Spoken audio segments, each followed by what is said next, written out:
Patrick. Hey Anna, how are you? I'm great. That's It's good. such an overdue conversation, so I'm super excited, especially because I haven't run Spotlight Fridays for weeks now, and I do blame my travel schedule for that. So, as I was setting this up, I actually thought, "Oh my God, I can't even remember how to do it Well, I'm glad to anymore." be the person that helps you get your training wheels back on. Yes, you are. Thank you so much, and the timing is absolutely perfect. I am so excited and thrilled to introduce you to my network and especially what you do. We met a few months ago when a Cuddly was just a side hustle, and now you are in 100 plus countries globally. I mean, man, what you've been very busy in the last few months, so this is super exciting. Yeah, Uh, we're going all right. It's been busy, but we're always yeah, it's exciting. I so want to unpack everything about Cuddly and you and how's the business going and where it's all uh, how it's all expanding. And I definitely want to tie this back to loyalty, of course, Absolutely. Yeah, yeah. because I'm a loyalty geek. So hmm I'm enjoying these experiences. And for everyone who's joining us live, welcome and hello. Please tell us that you are joining us live and give us an emoji or a high five, whatever you choose to. And let's dive into this conversation. Because Patrick, just to remind and everyone else, it's totally unscripted. Patrick doesn't know the questions I'm going to ask him. So I'm going to put you on the spot, my friend. But I know you can handle it. So it's going to be totally fine. Let's see how I go. And you're great with the mic. Great with the mic. Okay, so let's kick it off with what sparked the idea for Cuddly. That's a great question. I mean, the truth is that back a decade or so ago, I was working. I'd worked for Samsung. I'd worked for Borders. I'd worked for sort of in the technology space where I was helping make other people lots and lots of money, which was great. Like I did some really interesting things around ebooks and music streaming and stuff like that, which was at the time very cutting edge. But making other people lots of money wasn't necessarily fulfilling me too much, and I wanted to do my own thing. And then I had a few thoughts about what that might look like. But when doing that, I also wanted to do something that was a little bit more meaningful, like especially at Samsung. Like Samsung is just such a massive beast of a company. Their whole thing is just to keep the factories busy. So reselling technology every year was sort of their main purpose for being. And you know, sure, that's a thing, but I wanted something to be a little bit more meaningful than that. So I came back to something that was more from my childhood or previous career, which was my family's business. They had news agencies. We sold greeting cards. Um, and we used to have independent artists come into the stores and try and sell their cards. And it was difficult to be able to support them in this sort of thing because we just, retail is all about margin. It's all about distribution. And they couldn't support what we needed. We were all around Australia and it was a bit of a scale issue, but I loved what they did.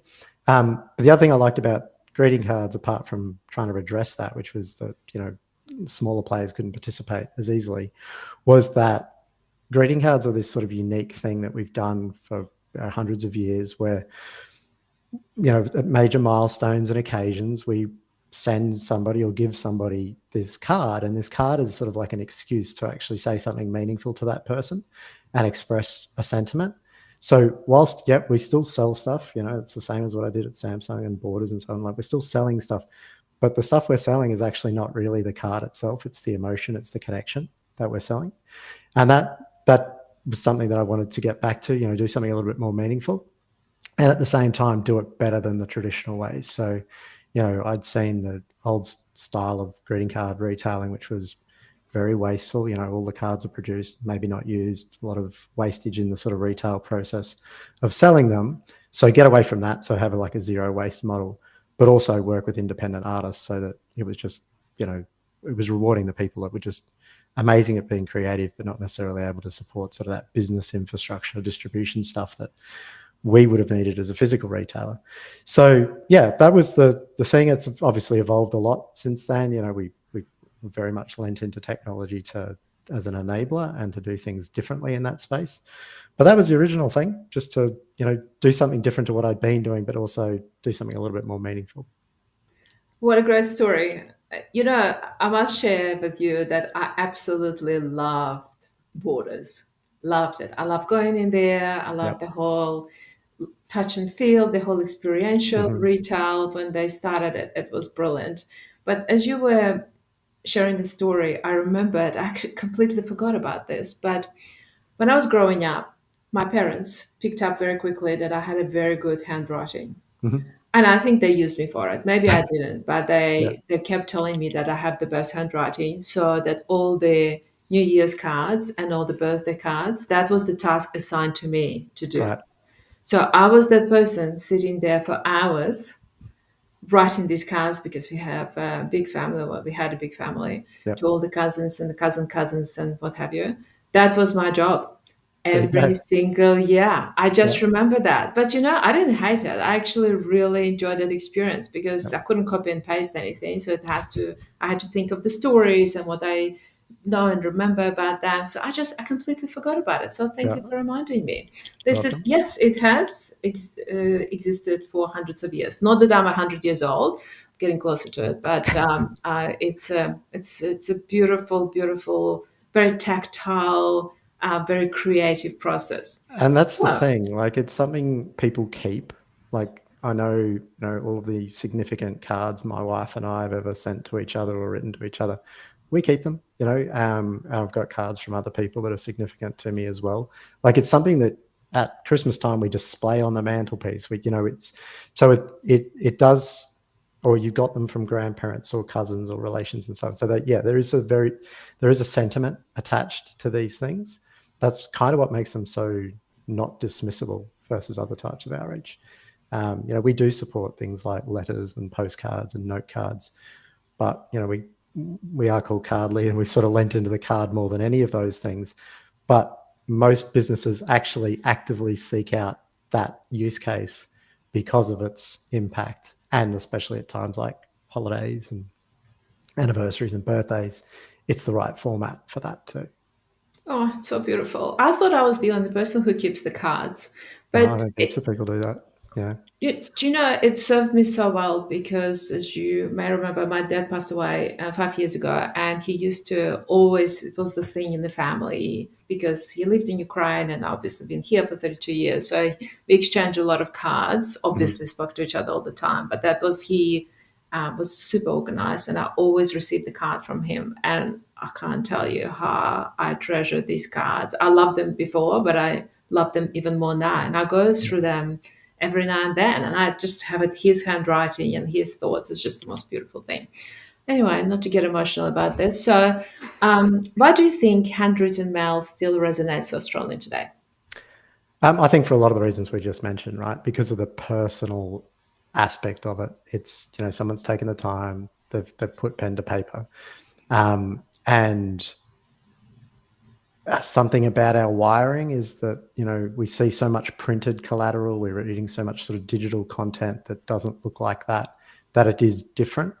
And it just feels different.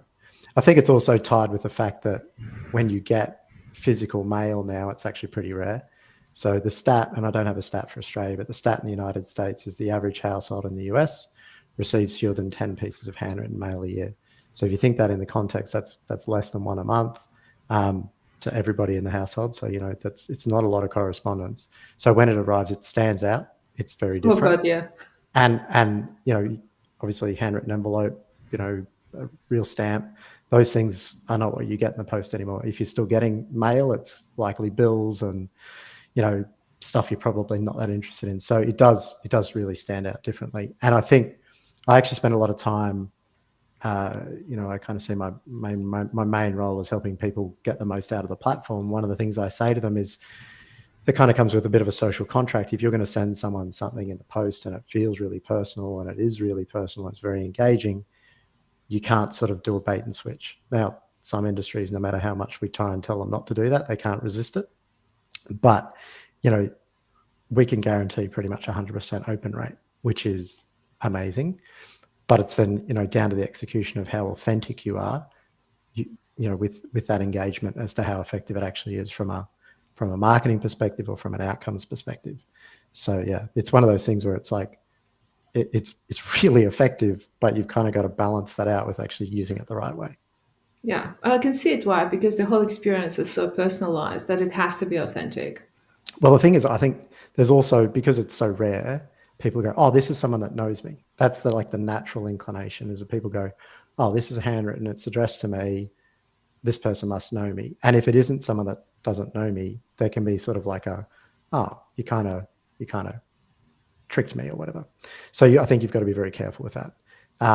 But when it's done right, that authenticity, if it's an authentic message, that just lands so much differently. It's like, oh wow, they took the time and so on, and it means a lot more.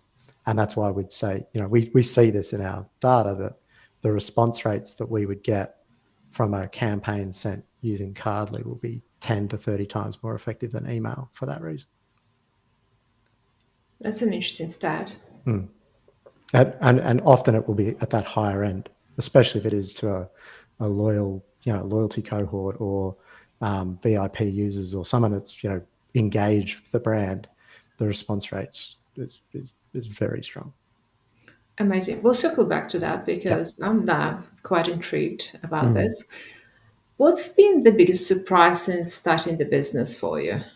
I think how quickly so originally when we launched Cardly, it was just a consumer play. So it was, pure play online business that let individuals come on the site, find beautiful cards designed by, these independent artists that I mentioned before, and that people would just send them to each other, because those other businesses that had done that, maybe not with the same sort of, lean that we did into personalization or the handwriting and all that sort of stuff.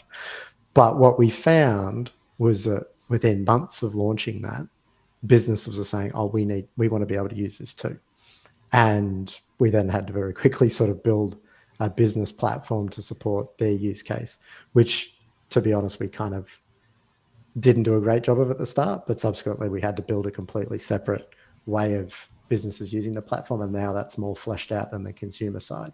Like, it's a very comprehensive platform now.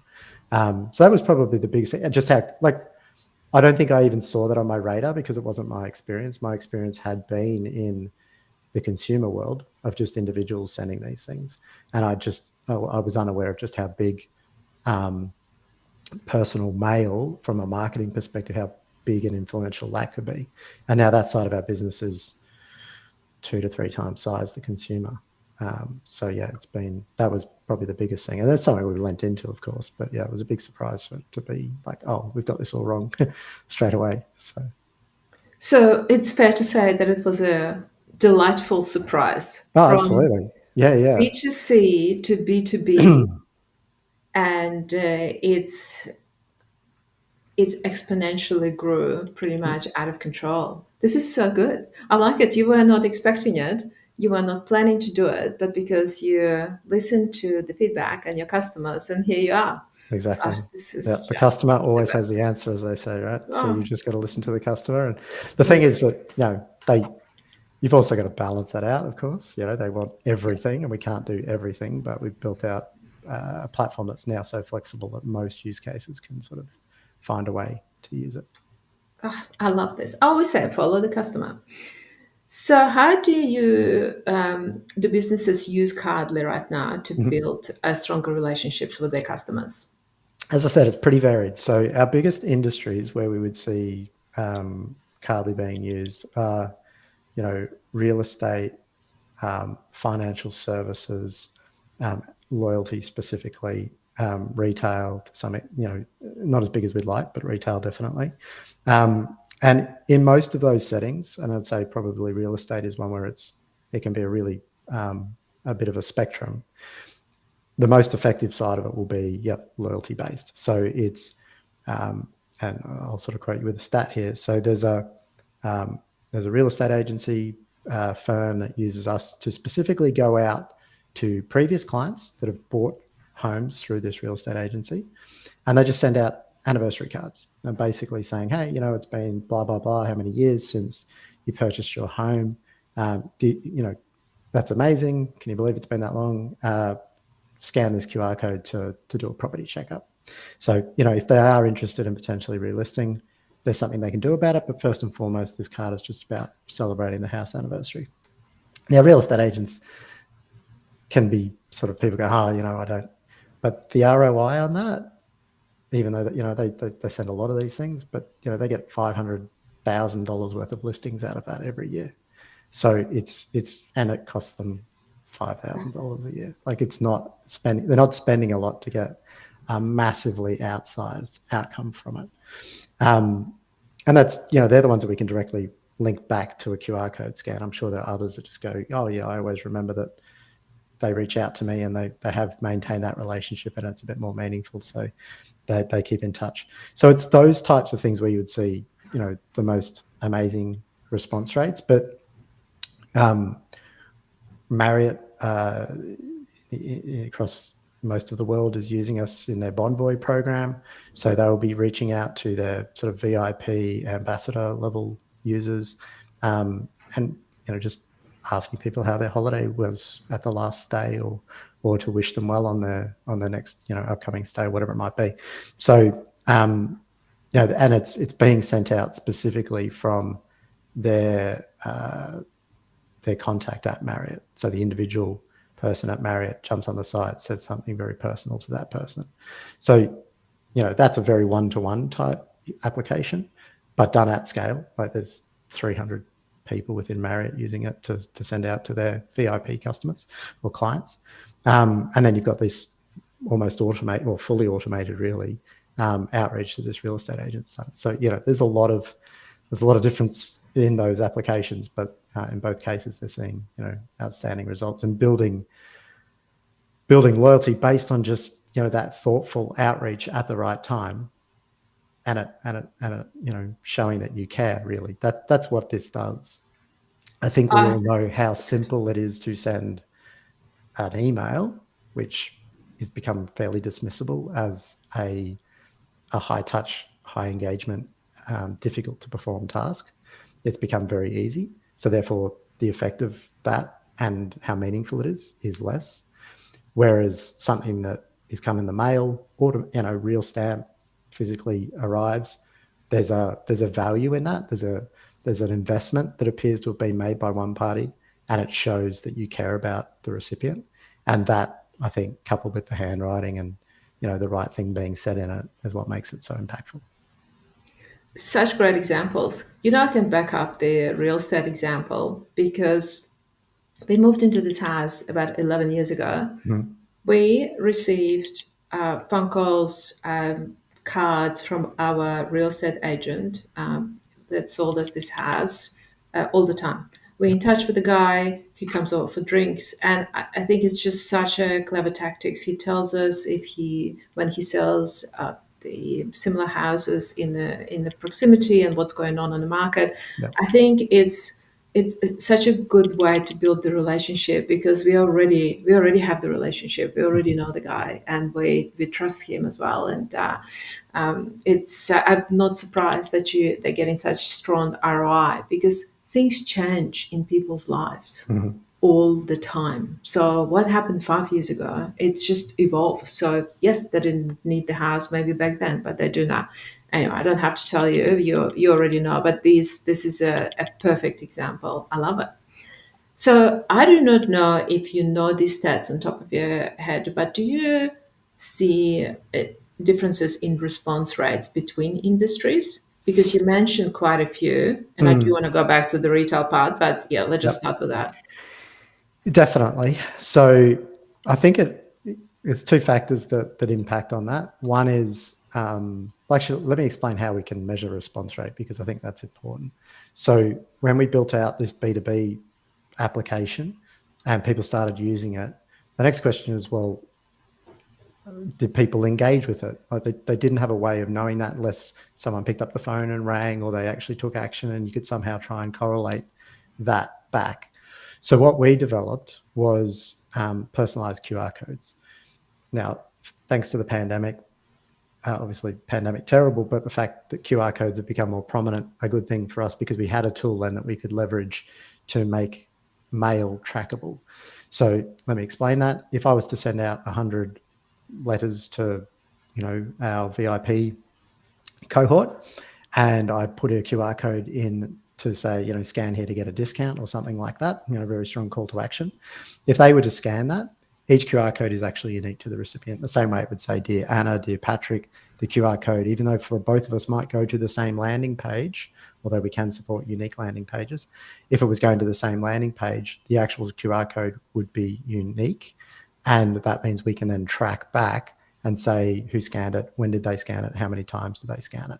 So that's how we've got a feedback loop. Before that, it was a finger in the air, we think it's working. We didn't have it to be so granular. So now we do have that data. And it's it's a spectrum. If we have someone who's coming to the platform and purely prospecting, so they're just going out to people they don't really know and trying to engage them from zero, basically, and trying to build some, build some sort of relationship with these people from zero, that will have a lower response rate. And, that's probably sub 10%. If, however, they're going to a cohort that they are, the cohort is engaged, the response rate is, we've seen as high as 30%. And what I mean by that is that they've actually received a piece of mail, they've scanned the QR code and taken the action that the brand has wanted them to take. So that's very high. I'd say then, that's a spectrum, but you'll have plenty that will sort of sit in that sort of high teens and so on. Of course. So yeah, but again, comes down to the execution. As I said, these things will have close to 100% open rate, but then how strong is the call to action? What is it that you're actually trying to get them to understand? I think where our real strength is getting to people at the right time. So, I'd say for retail and for, loyalty, one of the most powerful things you can do, and we've always seen it in e-com, is to send out the birthday offer. Well, the birthday offer via email, everyone's doing it. Quite dismissible. How many people are sending a birthday card to their most valuable clients? Probably not many.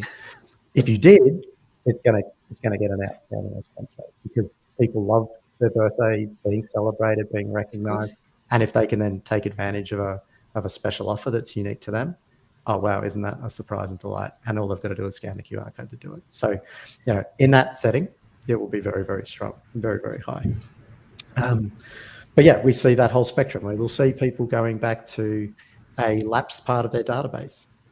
So they're not responding to emails anymore. They were transactional, potentially online, and they wanted them to bring them back. They might do a special offer back to sort of lapsed or, parts of their database that were transactional but no longer are. That can work very well as well because, they haven't been getting the emails because their email filters got overzealous, or they've just it's just been going happily into the promotions folder, whatever it might be. Something personal has been sent out to them and, it says, oh, we haven't seen you for a while. Love you to come back. All that sort of nice stuff. And then here's something they can do about it. So yeah, it depends. My big thing is to work with people to work out what's the best application and how to best execute on that to get the right outcome. And we've got so much experience now on what works and what doesn't work that we can sort of guide people accordingly. This is such a good example as well. Let's just circle it back to loyalty. What you just mentioned about cuts through.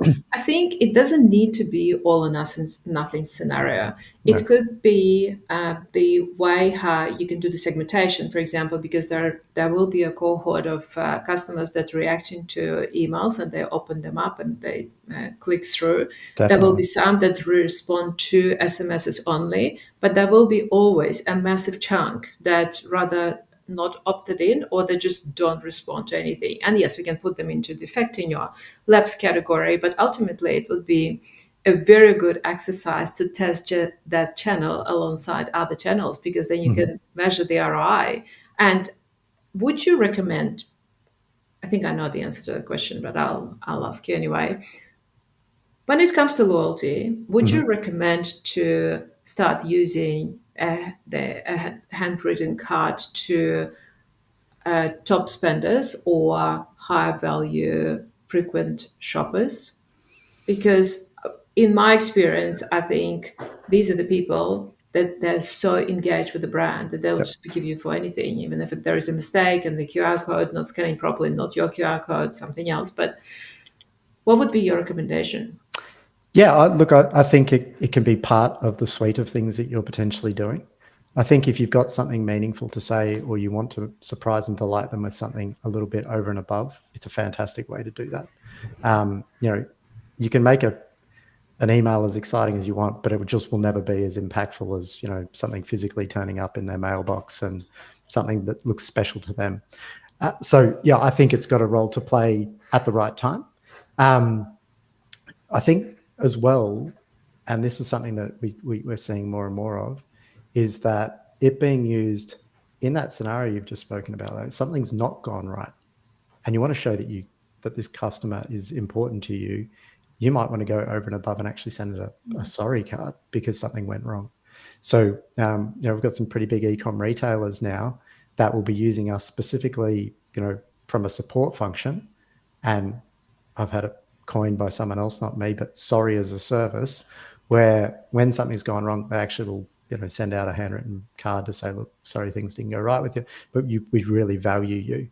And I don't need to tell the audience here, but I'm sure that people who know, when you get an opportunity if something goes wrong for a customer, obviously not great, but it's an amazing opportunity to build another level of loyalty to the brand, to just say, hey, we are so sorry, but we want to make this right, and we've gone and done this thing to hopefully resolve it, but I've also sent you a sorry card, and the sorry card lands quite separately with no real expectation of an outcome, but to just really make that person feel valued.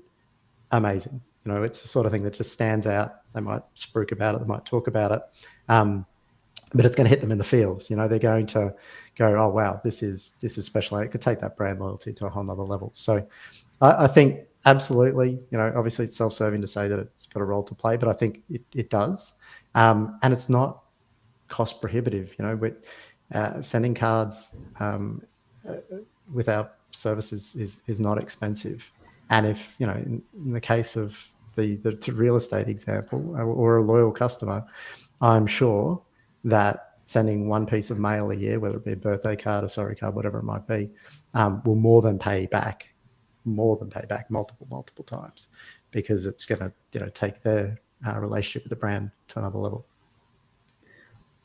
I agree. The retention rate around a customer having a bad experience and converting them into a loyal customer is through the roof. I think it's in about 80%. Yeah. And look, this is one of the things that Amazon and other great retailers, especially your pure play retailers, have really lent into, is to over service the customer service part of customer service. That when something goes wrong, to like overcorrect. I mean, we do this actively. When we have one of our consumer customers have something go wrong, usually outside of our control because it's the post office or something went wrong somewhere along the line. Not only do we fully refund them, we'll still send the card completely at no cost to them. So they're fully reimbursed and they still got the service, and they're like, wow. And then we'll go back and look at those customers, and they've not only just come back again and tried us, they've become advocates and, gone and written a Trustpilot review and said all of these nice things about us and told their friends about us, and they become your super fans. So yeah, it makes a lot of sense. Absolutely. We need to power through because I have a few questions Yep, for you. sorry. I'm running out of time. No, I'm sorry, because I can just go just on brand advocate piece and the retail piece. I can go on for hours with you. Yep. Where do you see the biggest opportunities for brands in the next few years? Great question. I suppose, with our hat on, I think it's going to be to do something different. So I think we kind of, going back to my point before, we're living in a world, and again, it's not a phrase that I've coined, but certainly others have, of saying that we're living in a world now where AI is making things that were once hard easy, and that means that just so much more digital noise is being created. Others have coined it sort of AI slop, and in some places it absolutely is slop, but some of it's being done really, really well. My inbox is more filled now with very effective direct outreach via email than ever before, but it's becoming so less effective because I just get too much of it and it's just complete noise. So I think, doing something and breaking that sort of the pattern interruption, like, if everyone's doing email, you need to do something different. I think that's where there's going to be an opportunity to try, and I'm not saying it's just us, but like other things that are different to what everyone else is doing, because it's just going to get so much harder to stand out. So, I think we're well placed to take advantage of that. I'm sure there's other services that are well placed to take advantage of that, but just doing something a little bit different to stand out will be impactful. But like everything, it's got to make sense. You've got to prove these things out. You want to validate, make sure that it's the right fit for your brand, not overinvest up front, do little experiments. And we love that. Like, we love seeing brands come in, do a little experiment, see this outsized outcome and go, oh, okay, all right, now how do we scale that up? And some of that is the challenge. What you might be able to do at small scale, you might want to do quite differently if you're starting to lean into automation. You need maybe think about it a little bit more before you take the hands off the wheel and let the system do the whole thing. But yeah, that's probably the one that stands out most to me. But who can predict anything for the next 5 years? I mean, the world is changing just ridiculously quick. But it feels to me that if we're seeing more of what we've seen in the last couple of years, I think, and some of our competitors are saying the same thing, that direct mail is actually having this amazing renaissance because of this. Yes, agree. But yes, I agree. The world is evolving, but we need to evolve with it. Mm-hmm. Not just do business how we did it 5 years ago. Mm-hmm. And yeah, disrupting things and testing things. We have to do that. Yep, absolutely. We need to keep moving forward. Well, if you're not moving, if you're not evolving in retail, especially, you're going backwards. That was always my older attitude towards it. Absolutely, and you're going to be left behind. Yeah. Patrick, can you show us the examples of the Oh, card? yeah. Because Sorry. you list Yeah, something yeah. before. Was it the Yeah. card? So that was actually just the envelope. So when we send out, and it usually has writing on it and a real stamp in it, but I don't have that example with me right now. So yeah, it's sent in a craft envelope. But we also do letters and note cards and postcards. So this is not the only form factor, but that in itself is quite different. And I think that helps with the fact that we get such a ridiculous open rate. But this one is a very personal birthday card. So this is someone that's sending happy birthday instead of birthday card to someone, and you can see inside, but I won't go too close to Ah, read the whole thing. cute. Added doodles to it and added this handwritten message, and yeah, it feels like it's been handwritten, but it wasn't. It was done on our platform, and they've done that purely online. We've then printed and posted it for them. So yeah, and we do that exact same product, or all those products. We print and post from 4 countries. So Australia is no longer our main market. United States is significantly larger. So US, Canada, and UK are our distribution hubs. And then we post from there to over 100 countries around the world.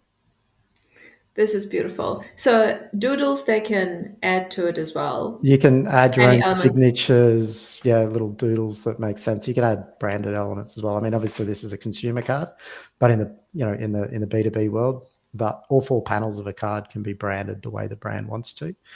So it can really look and feel exactly the way they want.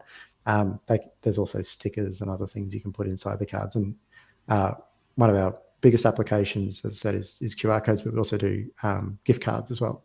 So, in the case of the sorry situation, you might include a gift card to your brand to go and then be used, as a sorry as well. Or it's a deep link to a discount code that's automatically applied to their cart. All of these things become possible. What a great opportunity before Christmas. Yeah, Christmas is mental for us. It's like our revenue just goes like this, and it gets completely crazy. So yeah, during that peak trade, and it's just a time it's where this stuff just lands really well. People are reflecting on the last 12 months. They're just one of our most common use cases is actually employee and client reward and recognition. So it'll be like, hey, just thanking you for your efforts over the last 12 months. Of course. And being able to do that at scale, if you've got to send 100 of those, instead of, not everyone's as excited to put pen to paper like you were back in the day. If you don't want to sit there and write and get RSI for writing out 100 of these and signing them all and getting everyone in the office to sign them and all the rest of it, all of that can be done at scale, and it's got real signatures in there and different pen colors and all that sort of fun stuff. So yeah, it's a busy time. Well, I'm Sept nervous is nice already. as well. Yeah, I'm sure. Patrick, do you mind? I'm just thinking about this to maybe scan your some cards, whatever you can share, and put it in comments Mhm. after we Yeah, finish absolutely. up, so I'll that put people some have that imagery. visual. I'll Yeah, put some that'll be imagery there. amazing. And look, the one thing I'd say is if anyone's even slightly interested, just go to cardly.net/business Right. and you can just request a completely free sample. No obligations, no credit card, no nothing. It's just, give us your name, mailing address, company, and we will send you an example. You'll be given the opportunity to upload your logo and we'll put that automatically in the card and all this sort of stuff. But yeah, it's completely free, and it's a great way to sort of see exactly what it is that what it is we do. Brilliant idea. Well, thank you so much. We went You're over welcome. time, We as did. Yeah, that I went quick. always do. Yes, That's I so quick. know. Are there But any questions here we need to quickly answer? there are, and I'll you go back to may. them. I will come back to you all in the chat. Please, there is a question from Sol as well, and Marilla. I will get back to you about you being curious about my handwriting. We'll definitely circle back. Patrick, it's been such a pleasure. You're very I welcome. Likewise. absolutely love what you do and the impact it has on a customer experience as well. So it's been a wonderful conversation. We'll Thank you, Anna. definitely we'll have part two. Maybe not just around Christmas, maybe afterwards. But I would love Yeah, to pick your brain on a few more examples as well around sounds great. retention and acquisition too. But there Absolutely. is so much I wanted to ask you, and it's just I cannot believe that it's been already I know. 40 minutes. They went crazy. For everyone else who just joined us live as well, thank you so much. I really appreciate you, and we'll see you very soon.